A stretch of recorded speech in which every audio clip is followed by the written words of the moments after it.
Salut à toutes et à tous et bienvenue dans cette nouvelle discussion débat comme on fait maintenant un mercredi sur deux. Aujourd'hui, petit échange de quelques minutes sur un sujet qui est, je trouve, de plus en plus important, surtout au vu des prix des logiciels aujourd'hui. Je vous propose qu'on débatte un petit peu et qu'on échange, moi en vidéo et vous en commentaire et sur les réseaux, et bien sur les logiciels dits free ou en tout cas open source, libres de droit, que l'on peut utiliser et qui sont en général gratuits dans le design. Alors je vais même faire une petite digression, vous allez vite vous en rendre compte, parce que je vais parler d'un logiciel qui lui n'est pas gratuit ni open source, mais qui a des versions qui sont gratuites et qui peuvent être utilisées. Au vu des dernières années, des augmentations de prix, surtout chez Adobe, ça peut arriver, je peux comprendre avec l'avènement des IA et le besoin d'investir de plus en plus en recherche et développement, il peut être compliqué pour les personnes qui sont débutantes, en général les personnes qui sont dites plus juniors ou les étudiants, ou encore les personnes qui sont en freelance mais qui n'ont pas forcément énormément de clients qui sont en train de se lancer, et ben de prendre l'abonnement Creative Cloud. C'est quand même 80 € par mois à peu près.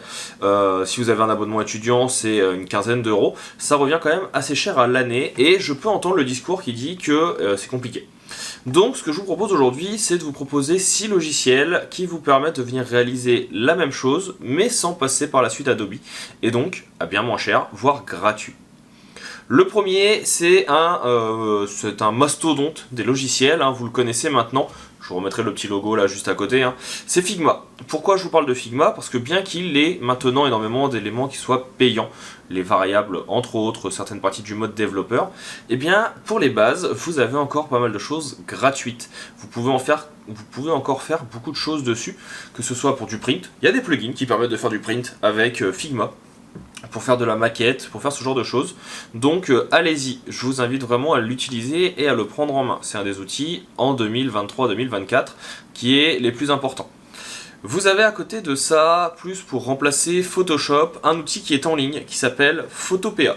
Photopea, c'est vraiment un Photoshop-like. C'est exactement la même interface, les mêmes outils, les mêmes boutons, placés aux mêmes endroits. Alors, il est un peu moins performant sur les outils automatisés. C'est aussi pour ça qu'on paye Adobe, c'est pour l'automatisation et les outils qui sont un peu plus performants. Mais Photopea permet vraiment de pouvoir pallier à ça, de pouvoir travailler efficacement et rapidement. Ils ont en plus sorti cette année un outil qui va permettre de remplacer Illustrator. Alors je n'ai plus le nom en tête, je vous le mettrai dans la description.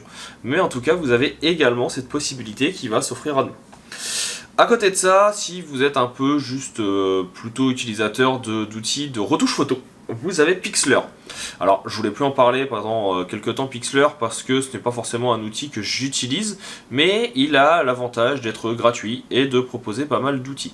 Alors, il a une version payante aussi qui propose beaucoup d'outils d'automatisation, mais pour du travail un peu rapide de retouche photo, de couleurs et autres, un peu ce que vous feriez avec Lightroom, ça fait largement le travail, donc vous pouvez largement passer sur ça.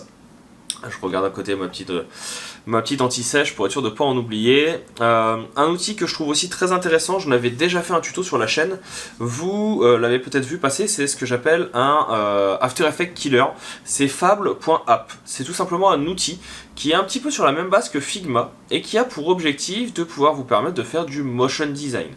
Alors, vous ne ferez pas ici de montage vidéo très poussé, mais si vous devez animer un petit personnage, si vous devez animer une infographie ou ce genre de choses, fable.app, qui est en ligne, fera le travail plutôt bien. Il est amélioré régulièrement, il y a plein de nouvelles fonctionnalités, tellement que j'ai même du mal à suivre, et il est plutôt performant. Donc je vous invite à aller regarder de ce côté-là. Pour les personnes qui sont plutôt orientées dessin, je vous invite également à vous orienter vers Krita. Voilà, c'est comme ça, c'est dit, j'ai lâché le pavé. Je connais beaucoup d'illustrateurs et de concept artistes qui passent sur Krita, qui est un outil qui est ultra performant, très très bien pensé, surtout pour les personnes qui veulent faire du dessin, de l'illustration et du concept. Donc vous pouvez regarder de ce côté-là, je pense que vous avez de quoi faire. Bien sûr, si on parle de gratuit, comment ne pas parler de Canva, qui va vous permettre bien sûr de pouvoir faire pas mal de choses.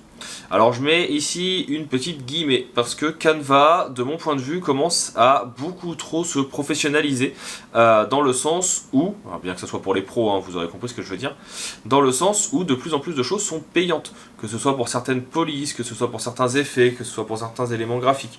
Bref, il y a de moins en moins de choses gratuites et de mon point de vue, je pense que ça risque de se faire damer le pion dans les prochaines semaines, les prochains mois, par Adobe Express, qui va avoir la même chose que ce que fait Canva, mais directement lié à votre compte Creative Cloud.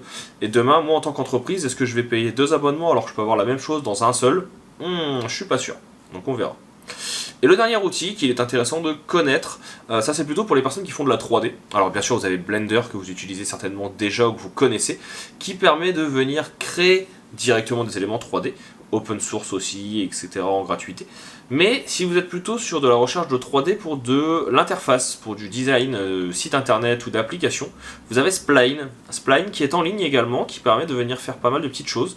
Je proposerai prochainement une formation sur le sujet. Je suis en train moi-même de me former dessus parce que je trouve l'outil vraiment extrêmement puissant pour des personnes qui font du design, de l'UI, de l'UX et autres. Donc voilà, je vous invite à regarder aussi de ce côté-là. Voilà pour cette petite vidéo débat. Je ne sais pas si vous connaissez d'autres outils qui sont open source, qui sont gratuits et que vous utilisez. N'hésitez pas à le dire dans les commentaires. Hein. L'objectif, je vous le rappelle, c'est quand même qu'on échange entre nous, qu'on puisse discuter et puis proposer des solutions pour aider un maximum de gens.